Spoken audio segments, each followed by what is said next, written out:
Ladies and gentlemen, welcome to this topic. I am your host, Dr. David Maina. Remember, this is Live Adventures TV, and I want first and foremost to thank those who have subscribed and those who have shared our videos. Kindly, if you have not subscribed, subscribe so that you continue getting our daily bulletin and also our weekly topics. Today's topic is very important, especially to you who is a student. You may be a student of high school, you may be a student of lower level, or any level in academia. But have you ever asked yourself what you're supposed to do or to achieve once in school? I know you learn quite a lot of subjects, but do you know at the end of the journey what you're supposed to have achieved in that school in which you are schooling? Fine, will be examined, but after school, what will you what are you supposed to have achieved?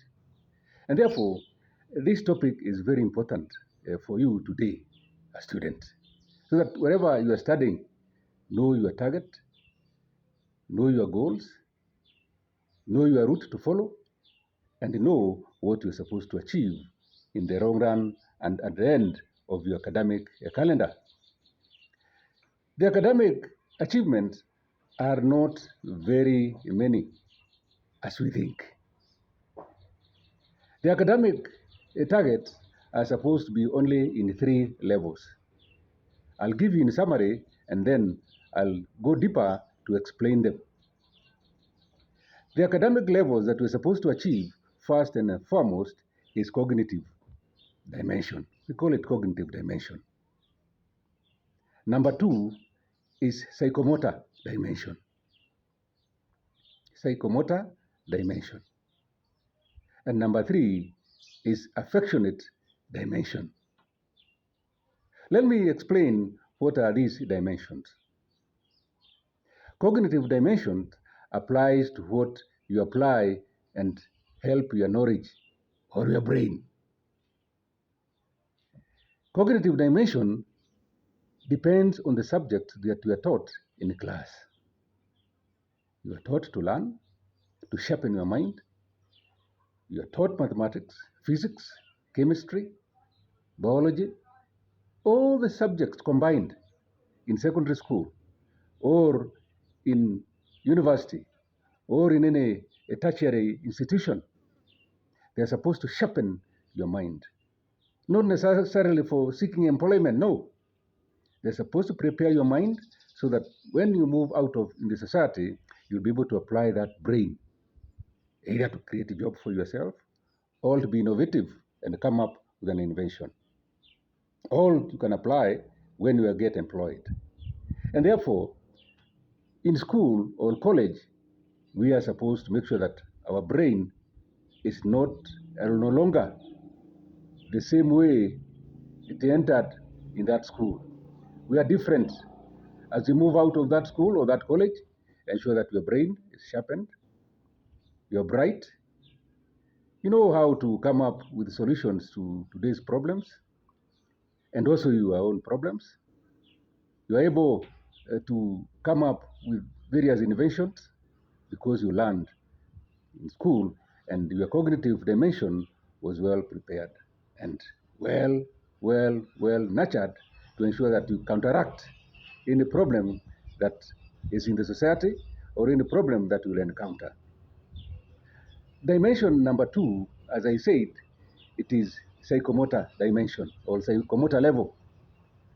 Here in psychomotor level, it means the skills that you're supposed to learn in school. Learn some skills or a skill before you leave college or before you leave school.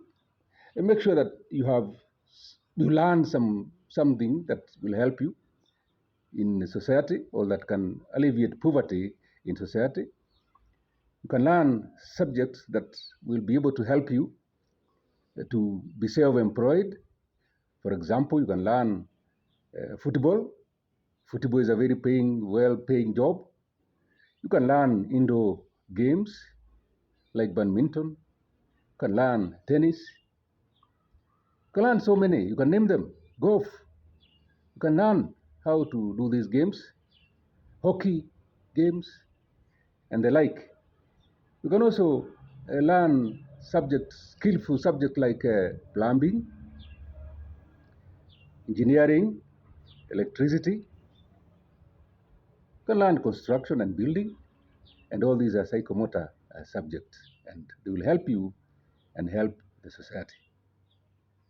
So remember, our topic is what you are supposed to achieve in school or in college. And I've said there are not many, there are just 3 levels. We have tackled the first one, which is cognitive dimension or cognitive level, and the second one, which is psychomotor dimension. The third and last dimension or level that we're supposed to learn in school is affectionate level. Affectionate level. This implies to things to do with religion. Remember, we have quite a number of religions in the world. For instance, we have Muslims, we have Christianity or Christians, we have Buddhist, we have Sikhism, we have Zoroastrianism, and many other religions. Religions are over 800 to and above types of religion, and they all talk about one deity known as God in Christianity, known as Allah in Islam, known as Buddha in Buddhism, known as Sikh in Sikhism, and many other names. The religions are just like the roots of going on top of a mountain. We have a mountain that has a peak at the end, but you can use different routes to reach that peak. Those routes are religions, and the peak is God. So remember that this dimension is supposed to train you on how to be responsible, issues to do with love, loving one another, issues to be honest wherever you'll be working. Honesty is very important. This will come from the third dimension. And also relationships and many other things that entail human beings' life. So always remember these dimensions. So wherever you are studying, know which dimension you are studying for. Is it cognitive? Is it psychomotor? Or is it affectionate? Thank you very much. Remember to subscribe. Let us join together in our next video. May God bless you.